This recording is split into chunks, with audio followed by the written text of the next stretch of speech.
Dion Bartolo hit him in the mouth with his pistol. Hit him hard enough to knock him out of his chair and draw some blood. Got everyone else thinking how much better it was to be the one who wasn't getting pistol-whipped than the one who was. Joe said, "Everyone but the girl, get on your knees. Put your hands behind your head and lace the fingers." Brenny Loomis locked eyes with Joe. "I'll call your mother when this is over, boy. Suggest a nice dark suit for your coffin." Loomis, a former club boxer at Mechanics Hall and sparring partner for Mean Mo Mullins, was said to have a punch like a bag of cue balls. He killed people for Albert White. Not for a living, exclusively, but rumor was he wanted Albert to know, should it ever become a full-time position, he had seniority. Joe had never experienced fear like he did looking into Loomis's tiny brown eyes, but he gestured at the floor with his gun nonetheless, quite surprised that his hand didn't shake. Brendan Loomis laced his hands behind his head and got on his knees. Once he did, the others did the same. Joe said to the girl, "Come over here, miss. We won't harm you." She stubbed out her cigarette and looked at him like she was thinking about lighting another, maybe freshening her drink. She crossed to him, a girl near his own age, maybe 20 or so, with winter eyes and skin so pale he could almost see through it to the blood and tissue underneath. He watched her come as the Bartolo brothers relieved the card players of their weapons. The pistols made heavy thumps as they tossed them onto a nearby blackjack table. But the girl didn't even flinch. In her eyes, firelights danced behind the gray.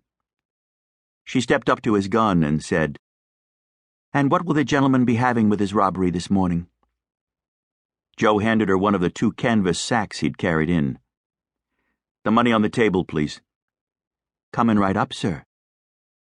As she crossed back to the table, he pulled one pair of handcuffs from the other sack, then tossed the sack to Paolo.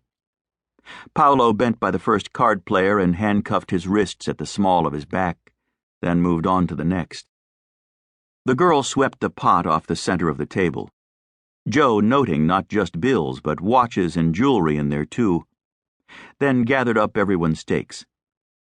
Paolo finished cuffing the men on the floor and went to work gagging them. Joe scanned the room, the roulette wheel behind him, the craps table against the wall under the stairs.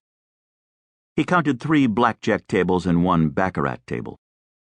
6 slot machines took up the rear wall. A low table with a dozen phones on top constituted the wire service. A board behind it listing the horses from last night's 12th race at Reedville. The only other door besides the one they'd come through was chalk-marked with a T for toilet, which made sense, because people had to piss when they drank. Except that when Joe had come through the bar, he'd seen 2 bathrooms, which would certainly suffice, and this bathroom had a padlock on it. He looked over at Brenny Loomis, lying on the floor with a gag in his mouth, but watching the wheels turn in Joe's head. Joe watched the wheels in Loomis's head do their own turning, and he knew what he'd known the moment he saw that padlock. The bathroom wasn't a bathroom. It was the counting room. Albert White's counting room. Judging by the business Hickey casinos had done the past 2 days, the first chilly weekend of October, Joe suspected a small fortune sat behind that door. Albert White's small fortune. The girl came back to him with the bag of poker swag. "Your dessert, sir," she said and handed him the bag. He couldn't get over how level her gaze was. She didn't just stare at him. She stared through him. He was certain she could see his face behind the handkerchief and the low hat. Some morning he'd pass her walking to get cigarettes, hear her yell, "That's him!" He wouldn't even have time to close his eyes before the bullets hit him.